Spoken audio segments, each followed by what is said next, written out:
इस वक्त भारत के अंदर आम इंतखाबात का सिलसिला जारी है। आपको पता है कि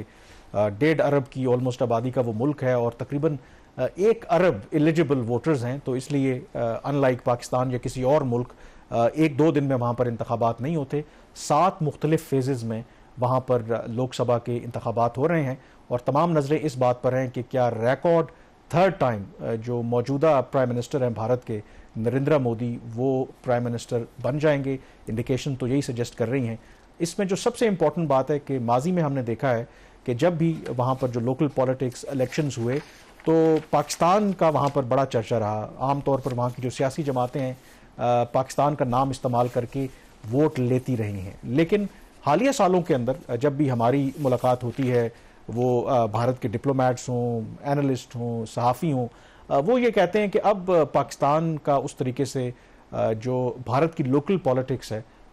उतना जिक्र नहीं होता क्योंकि हम अब डिफरेंट लीग में हैं। लेकिन इंटरेस्टिंगली बावजूद इसके कि जो भी वो दावा करते हैं कि हम एक डिफरेंट लीग में हैं, अब तो हम G20 के मेंबर हैं, जल्द हम G7 के मेंबर भी बन जाएंगे। लेकिन ये जो इलेक्शंस हो रहे हैं एक दफ़ा फिर लग ये रहा है कि फोकस पाकिस्तान के ऊपर है और यहाँ तक आलम है कि अदरवाइज़ तो जो भारत के प्राइम मिनिस्टर हैं वो पाकिस्तान के प्राइम मिनिस्टर या किसी लीडर का कोई भी जो स्टेटमेंट होता था उसका जवाब देना गवारा नहीं करते थे। मैं हैरान हूँ कि एक ट्वीट किया बेज़रर सा 3 अल्फाज का जो फवाद चौधरी साहब जो पाकिस्तान में खुद स्ट्रगल कर रहे हैं, उनका अपना क्या स्टेटस है सबको पता है। उस ट्वीट की वजह से पूरे भारत के अंदर भूचाल आ गया। तमाम जो उनका मीडिया है उस पर डिस्कशन होना शुरू हो गई। जो बीजेपी का जो सोशल मीडिया है उन्होंने कहना शुरू कर दिया कि देखें जी कि कैसे पाकिस्तान जो है वो कांग्रेस को सपोर्ट कर रहा है, वो चाहता है कि राहुल गांधी जो हैं वो प्राइम मिनिस्टर बने। फिर गुजरात में इसी हफ्ते जब भारत के प्राइम मिनिस्टर नरेंद्र मोदी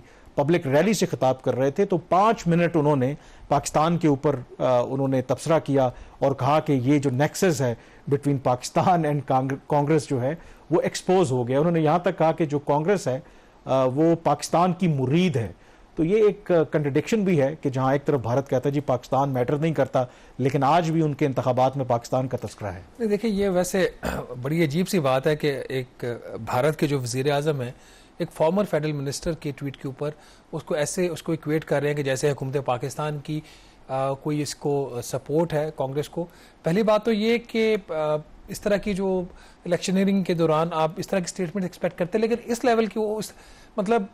फवाद चौधरी का अपना जो एक स्टेटस है वो अपनी जगह पे है। मतलब इंडियन प्राइम मिनिस्टर को पाकिस्तान के फॉर्मर फेडरल मिनिस्टर के ट्वीट से इतनी तकलीफ हुई है या जो भी उसको आप कह लें कि वो अपने पॉलिटिकल बेनिफिट के लिए उसको इस्तेमाल करना चाहिए। इससे तो क्या इस चीज़ की इंडिकेशन नहीं आ रही कि उनको लगता है कोई हीट पहुंच रही है इलेक्शन में। No he is using Pakistani card, जिसका जैसे आपने कहा कि इंडियंस कहते हैं कि नहीं पाकिस्तान तो मैटर ही नहीं करता। हम भी कहते हैं कि हाँ पाकिस्तान इकोनॉमिकली बहुत पीछे रह गया, लेकिन पाकिस्तानी कार्ड तो फिर वो इस्तेमाल कर रहे हैं ना। बिल्कुल पाकिस्तानी कार्ड इस्तेमाल कर भी रहे हैं और बावजूद इसके कि जो प्रोजेक्शंस हैं कि शायद वही बनेंगे, लेकिन ऑफ कोर्स जब तक अनाउंस हो नहीं जाता रिजल्ट, इंतखाबात मुकम्मल हो नहीं जाते तो आप कुछ कह नहीं सकते। इसमें जो इंपॉर्टेंट आई थिंक इसका जो दूसरा एस्पेक्ट है ना, जो पॉलिटिशियंस होते हैं वो पाकिस्तान के पॉलिटिशियंस हों या भारत के पॉलिटिशियंस हों या बाकी दुनिया में तरक्की याफ्ता ममालिक में, फिर आप कह सकते हैं कि जो वोटर्स हैं थोड़े पढ़े लिखे होते हैं तो उनको बेवकूफ़ बनाना इतना आसान नहीं होता। दो के लोग अमेरिका में आप कहते हैं ट्रंप स्टिल बेवकूफ़ बना रहे हैं लोगों को। असल जो इशू है कि कैसे जो हमारे सियासतदान हैं लोगों को बेवकूफ़ बनाते हैं। एक बेज़रर से ट्वीट को फवाद चौधरी साहब आपको पता है कि अभी जेल काट के आए हैं, जमानत पे हैं, खुद बेचारे वो स्ट्रगल कर रहे हैं। तो उनके ट्वीट को उन्होंने जो आप कह रहे हैं कि ऐसे प्रेजेंट किया कि जैसे ये रियासत पाकिस्तान की पॉलिसी है और वहाँ पर जो उनके सपोर्टर्स और वोटर्स हैं वो उस चीज़ को बाय करेंगे और कहेंगे कि यार वाकई कि पाकिस्तान इस तरह से इंटरफेयर कर रहा है। और अगर तो यही पैमाना है, आपको याद होगा कि 2019 में जब भारत के आम इंतखाबात हुए थे, री इलेक्शन उस वक्त चाह रहे थे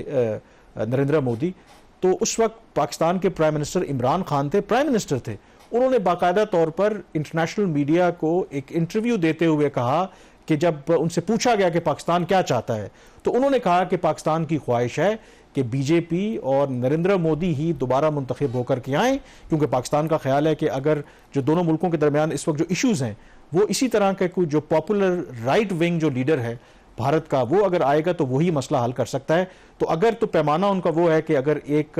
पाकिस्तान का कोई फॉर्मर फेडरल मिनिस्टर एक ट्वीट कर देता है तो उससे ये एस्टैब्लिश होता है कि नेक्सस है between Indian Congress and Pakistan, तो फिर तो 2019 में आप कहना चाहिए कि पाकिस्तान